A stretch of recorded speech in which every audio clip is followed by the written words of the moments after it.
Hello guys, good morning to all of you. Welcome to back my YouTube channel. जैसा कि आप सब जानते हैं कि हम वॉइस के बारे में चर्चा कर रहे थे। उसमें हमने देखा कि किस प्रकार से साधारण वाक्य के जो एक्टिव वॉइस होता है उसको पेशिव में बदला जाता है।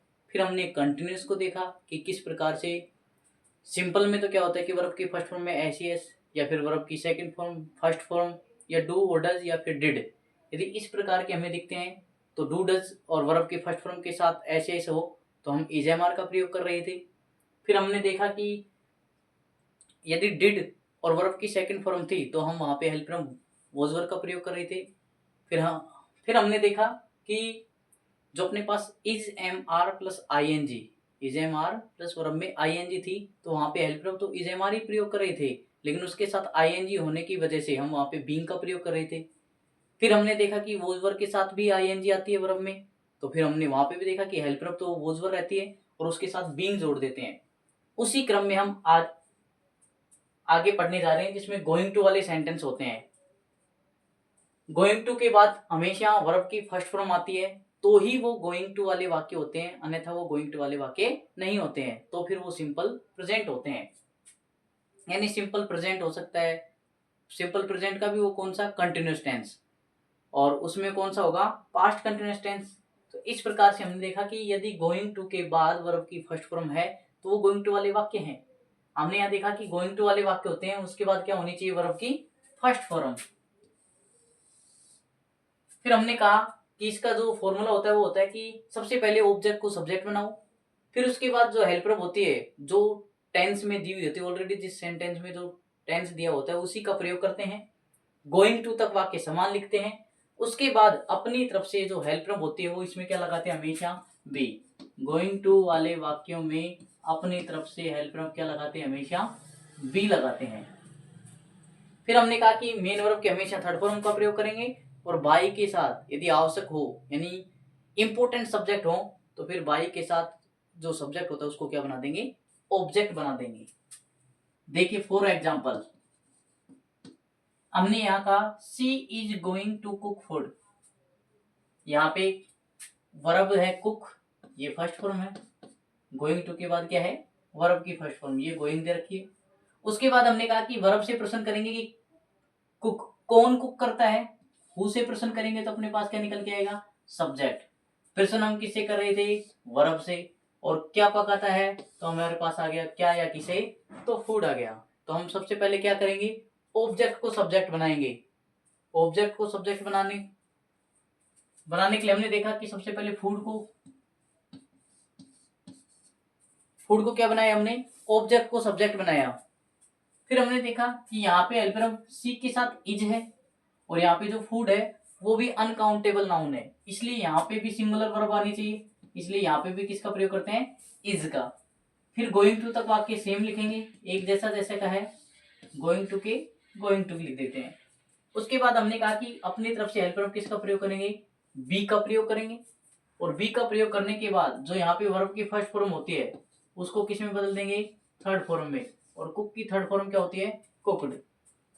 उसके बाद हमने देखा कि बाई का प्रयोग करेंगे और फिर हमने देखा कि जो सब्जेक्ट होता है उसको क्या बना देंगे, ऑब्जेक्ट। और हमने देखा कि सी का ऑब्जेक्ट क्या बनेगा, हर। देखो गाइस हमने यहाँ देखा कि यहाँ पे कुक गोइंग टू के बाद वर्ब की फर्स्ट फॉर्म थी, उसके बाद ऑब्जेक्ट क्या दे रखा है, फूड। हमने कहा कि सब्जेक्ट और ऑब्जेक्ट को कैसे पहचानते हैं, तो हमने कहा कि हम वर्ब से प्रश्न करें, यदि वर्ब से हु से प्रश्न करेंगे तो अपने पास सब्जेक्ट निकल के आएगा। और क्या और किसे अगर ऐसा प्रश्न करते हैं तो हम किसका प्रयोग करते हैं, ऑब्जेक्ट का। जैसे हमने कहा कि यहाँ फूड है तो फूड को हमने क्या बनाया, ऑब्जेक्ट को सब्जेक्ट। यहाँ पे इज है सी के साथ आई थी तो यही टेंस प्रयोग करें। यहाँ पे भोजन क्या है, अनकाउंटेबल नाउन है, इसलिए इसके साथ भी सिंगुलर वर्ब आनी चाहिए, तो हमने इज का प्रयोग किया। गोइंग टू तक वाक्य समान रहेगा। फिर गोइंग टू के बाद अपनी तरफ से हेल्प वर्ब क्या लगाते हैं, बी। मेन वर्ब की थर्ड फॉर्म लगाएंगे, जो फर्स्ट फॉर्म थी उसको थर्ड फॉर्म में बदला, कुकड। बाई का प्रयोग करेंगे और फिर सब्जेक्ट को क्या बना दिया, ऑब्जेक्ट। नेक्स्ट एग्जांपल में देखो हमने यहाँ कहा कि the teacher was going to punish the students. Punish कर रहे हैं, पनिश वर्ब की फर्स्ट फॉर्म है, किसको कर रहे हैं, किसे, तो अपने पास ऑब्जेक्ट आ गया। कौन कर रहा है, तो अपने पास क्या आ गया, सब्जेक्ट।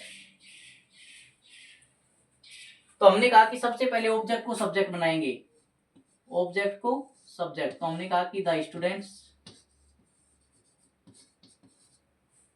यहाँ पे वोज है, टीचर सिंगुलर था इसलिए वोज का प्रयोग किया। यहाँ स्टूडेंट्स बहुत सारे हैं इसलिए वोज और वर में से किसका प्रयोग करेंगे, यहाँ पे वर का। फिर गोइंग टू तक वाक्य सेम रखेंगे, गोइंग टू तक। फिर अपनी तरफ से हेल्पर किसका प्रयोग करेंगे, बी का प्रयोग करेंगे। मेन वर्ब की थर्ड फॉर्म, पनिश की थर्ड फॉर्म क्या होती है, पनिश्ड। फिर हम कह रहे थे कि बाई का प्रयोग करेंगे और बाई के बाद जो अपना सब्जेक्ट होता है उसको क्या बना देंगे, ऑब्जेक्ट। और इसमें सब्जेक्ट क्या था, द टीचर।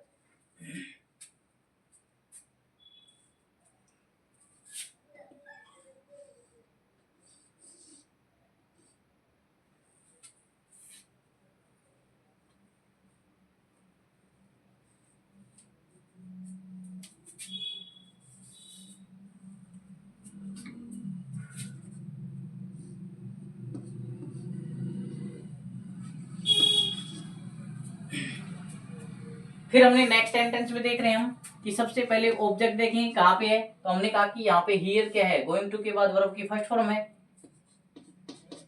और उसके तुरंत बाद क्या होता है, ऑब्जेक्ट। और कौन करेगा, देखो हियर नहीं सुनना, क्या सुनेगा, केस। तो ऑब्जेक्ट आ गया, कौन सुनेगा, जज, इसलिए अपने पास क्या आ गया, सब्जेक्ट। तो इसी को अपने को फॉर्मूले में लिख दो, रख के देखो सूत्र में। यहाँ पे अपने पास क्या है, द केस। तो सबसे पहले ऑब्जेक्ट को सब्जेक्ट बनाया हमने, द केस। फिर हमने कहा कि यहाँ जज अकेला है, केस भी एक है इसलिए इसके प्रयोग करेंगे इज का, सिंगुलर का। गोइंग टू तक वाक्य समान रखेंगे, गोइंग टू। उसके बाद हेल्पर अपनी तरफ से किसका प्रयोग करेंगे, बी का प्रयोग करेंगे। और बी के बाद मेन वर्ब की थर्ड फॉर्म, यहाँ पे हियर है और हियर की थर्ड फॉर्म क्या होती है, हियर्ड। फिर हमने कहा कि टाइम पहले दे रखा है तो टाइम लगाएंगे, टुमारो। किसके द्वारा सुना जाएगा केस, बाई का प्रयोग करेंगे और जो अपना सब्जेक्ट उसको क्या बना देंगे, ऑब्जेक्ट। और सब्जेक्ट क्या है, द जज। देखो हमने यहाँ कहा कि द केस, यहाँ पे इज थी इसलिए यहाँ पे भी इज लगा दी क्योंकि यहाँ सिंगुलर है, यहाँ पे भी सिंगुलर है। गोइंग टू तक वाक्य सेम रहेगा। फिर उसके बाद हेल्पर बी का प्रयोग करेंगे, वर्ब की फर्स्ट फॉर्म को थर्ड फॉर्म में बदल दिया। उसके बाद हमने देखा कि जो टाइम एडवर्ब है वो पहले आएगा, फिर बाई का प्रयोग करते हैं और बाई के बाद जो अपना सब्जेक्ट होता है उसको हमने क्या बना दिया, ऑब्जेक्ट बना दिया। इसी प्रकार नेक्स्ट एग्जांपल में देखो, यहाँ पे अपने पास दे है, they are going to open. यहाँ पे ओपन वर्ब की फर्स्ट फॉर्म दे रखी है, क्या ओपन करेंगे या किसे करेंगे, तो हमने कहा कि न्यू हॉस्पिटल। तो ये अपने पास पूरा क्या है, ऑब्जेक्ट है। कौन करेंगे, दे, इसलिए ये अपने पास क्या है, सब्जेक्ट है। तो सबसे पहले अपने को ऑब्जेक्ट को सब्जेक्ट बनाना है, तो ऑब्जेक्ट को सब्जेक्ट बनाओ। यहाँ पे पूरा बनेगा ए न्यू हॉस्पिटल।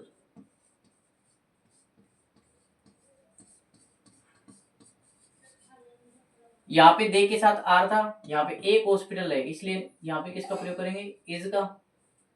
फिर जहां तक वाक्य है वहां तक लिखेंगे, गोइंग टू तक, गोइंग टू। फिर गोइंग टू के बाद हमने कहा कि अपनी तरफ से हेल्पर क्या लगाएंगे, बी।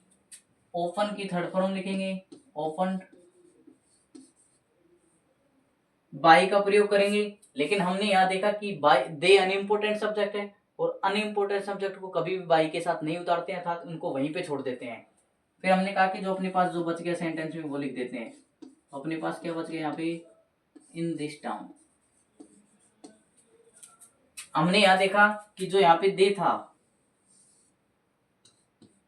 वो एक क्या है, अनइम्पोर्टेंट सब्जेक्ट है। और अनइम्पोर्टेंट सब्जेक्ट को हमने पढ़ा था कि वी, दे, पीपल, चिल्ड्रन, ठीक है। उसमें हमने पढ़े थे many of them, some people और मैनी पीपल। ये दो एकमात्र ऐसे सेंटेंस थे जिनको बाई के साथ उतारते हैं। फिर हमने नेक्स्ट एग्जाम्पल देखा। नेक्स्ट एग्जाम्पल में हमें क्या दिखाई दे रहा है, देखो someone is going to open. यहाँ पे भी ओपन वर्ब की फर्स्ट फॉर्म दे रखी है और कौन ओपन करने जा रहे हैं, समवन। तो ये अपने पास क्या आ गया, सब्जेक्ट। और क्या ओपन करेंगे, ए बुक स्टॉल। तो अपने पास क्या आ गया, ऑब्जेक्ट। कहाँ करेंगे, अपने गांव में, तो ये जगह आ गया। तो हमने कहा कि सबसे पहले ऑब्जेक्ट को सब्जेक्ट ना हो। यहाँ ऑब्जेक्ट क्या है अपने पास, ए बुक स्टॉल। फिर हमने यहाँ कहा कि यहाँ पे इज दे रखी है, तो यहाँ पे समवन था, यहाँ पे हॉस्पिटल भी एक है, इसलिए किसका प्रयोग करें, यहाँ पे हॉस्पिटल एक था, यहाँ पे बुक स्टॉल एक है, इसलिए यहाँ पे भी इज का प्रयोग करते हैं, यहाँ पे भी इज, क्योंकि दोनों में इज एम आर दे रखा है। यहाँ पे आर था दे के साथ, यहाँ पे समवन के साथ इज है। ठीक है, इज का प्रयोग करेंगे, फिर गोइंग का गोइंग रखेंगे, और टू तक वाक्य वैसे का वैसा। फिर अपनी तरफ से हेल्पर किसका प्रयोग करेंगे, बी का। मेन वर्ब की थर्ड फॉर्म लिखेंगे, और हमें पता है कि ओपन की थर्ड फॉर्म और सेकंड फॉर्म दोनों सेम होते हैं, ओपन। फिर हमने कहा कि यहाँ पे समवन भी क्या है, अनइम्पोर्टेंट सब्जेक्ट है, उसको भी बाई के साथ नहीं उतारते हैं, तो उसको वहीं छोड़ देते हैं। उसके बाद जो अपने वाक्य में बच गया उसको वैसे का वैसा लिख देते हैं। हमने यहाँ देखा इन अवर स्कूल। आज हमने देखा कि किस प्रकार से गोइंग टू के बाद यदि वर्ब की फर्स्ट फॉर्म आ रही है तो ही वो गोइंग टू वाले सेंटेंस होते हैं, अन्यथा वो अपने पास सिंपल कंटिन्यूस में चले जाते हैं। जिसकी भी पहचान दी होगी जिस टेंस की, उसी टेंस का कंटिन्यूस टेंस कहलाएगा, यदि वर्ब की फर्स्ट फॉर्म नहीं है तो। फिर हमने यहाँ देखा कि गोइंग टू वाले वाक्य का फॉर्मूला क्या होता है, तो हमने देखा कि सबसे पहले ऑब्जेक्ट को सब्जेक्ट बनाएंगे, फिर हेल्प वर्ब का प्रयोग करेंगे। फिर हमने कहा कि गोइंग टू तक वाक्य सेम रहता है, उसके बाद अपनी तरफ से हेल्प वर्ब किसका प्रयोग करेंगे, बी का, और फिर हम मेन वर्ब के हमेशा थर्ड फॉर्म का प्रयोग करेंगे। उसके बाद यदि इंपोर्टेंट सब्जेक्ट है तो बाई का प्रयोग करते हैं, और अनइम्पोर्टेंट होते हैं तो हम बाई का प्रयोग नहीं करते हैं। फिर बाई का प्रयोग यदि करते हैं तो उसके बाद जो अपना सब्जेक्ट होता है उसको क्या बना देंगे, ऑब्जेक्ट बना देंगे। जैसे कि हमने पहले एग्जांपल में देखा, यहाँ पे she is going to cook food, यहाँ पे कुक वर्ब थी, फूड ऑब्जेक्ट था, और सी सब्जेक्ट। हमने ऑब्जेक्ट को क्या बनाया, सब्जेक्ट। यहाँ पे इज सिंगुलर था, तो भोजन अनकाउंटेबल है, जिसको साथ सिंगुलर का प्रयोग करते हैं, इसलिए यहाँ पे इज का प्रयोग किया। गोइंग टू तक वाक्य समान है। फिर अपनी तरफ से हेल्पर बी का प्रयोग करते हैं। कुक की थर्ड फॉर्म क्या होती है, कुकड, बाई का प्रयोग करते हैं, और फिर हमने जो सब्जेक्ट सी था उसको हमने किस में बदल दिया, हर में। इस प्रकार से हमने इन सभी सेंटेंस में देखा, सभी वाक्यों में देखा कि किस प्रकार से इनका प्रयोग कर रहे हैं। फिर हमने नेक्स्ट लास्ट में दो सेंटेंस देखी, दे और समवन, ये दोनों अनइम्पोर्टेंट सब्जेक्ट थे, इसलिए हमने यहाँ पे इनके साथ बाई के साथ इन दोनों सब्जेक्टों का प्रयोग नहीं किया, क्योंकि ये अनइम्पोर्टेंट है, और अनइम्पोर्टेंट जो सब्जेक्ट होते हैं उनको वहीं पे हटा देते हैं, उनको छोड़ देते हैं, उनका कोई महत्व नहीं होता है। कल हम आगे आने वाली सेंटेंस में मॉडल वाले वाक्य और इंपरेटिव सेंटेंस के बारे में पढ़ेंगे। धन्यवाद दोस्तों। यदि आपको ये वीडियो पसंद आती है तो इसको लाइक करें, सब्सक्राइब करें, और बेल आइकन को क्लिक करें, ताकि नेक्स्ट आने वाली वीडियो की इंफॉर्मेशन आपको जल्द ही मिल सके। धन्यवाद गाइस।